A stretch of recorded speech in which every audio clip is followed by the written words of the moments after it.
काक्षं करुणावतारं संसारसारं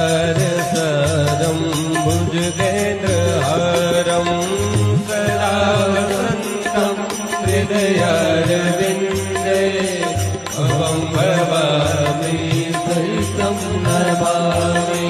मङ्गलं भगवान् विष्णु मङ्गलं गरुडध्वज मङ्गलं पुण्डरीकाक्षौ मङ्गलायतनो हरि सर्वमङ्गलमाङ्गल्ये शिवे सर्वार्थसाधिके शरणे त्र्यम्बके गौरी नारायणे नमोस्तुते।